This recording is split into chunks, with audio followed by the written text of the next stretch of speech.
ہمیں ایکچولی نا S S P Adiala سے بہت کمپلینٹ ہے. جیل سپرنٹینڈنٹ جو ہیں اسد وڑائد صاحب، لاسٹ میٹنگ میں بھی انہوں نے ہمارے سر کے اوپر 3 سے 4 پولیس اہلکار کھڑے کیے تھے. کوئی بھی ڈاکیومنٹ ہمیں شیئر نہیں کرنے دیا تھا. ہمارے جو پٹیشن ہے، کیونکہ فہد صاحب خود وکیل ہیں، تو وہ اپنی پٹیشن یا کوئی بھی انہوں نے پوائنٹس ہمیں دینے ہیں وہ بھی ہمیں نہیں دیے جاتے.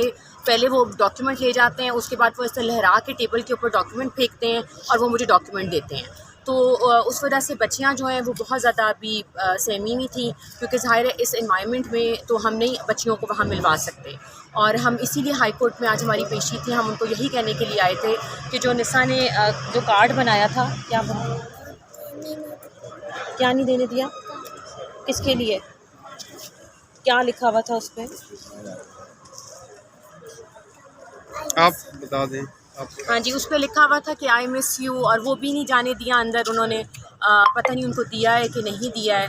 تو انہوں نے تو بھجوایا تھا نا، آپ نے دیا تھا، لیکن انہوں نے اندر نہیں جانے دیا.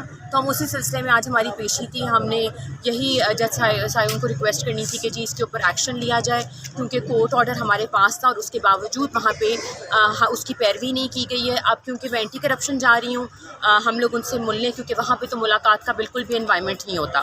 تو اب ہم اینٹی کرپشن کورٹ جا رہے ہیں، پنڈی ان کو وہاں پہ لا رہے ہیں، تو انشاءاللہ وہاں پہ ملاقات ہوگی. بہت شکریہ.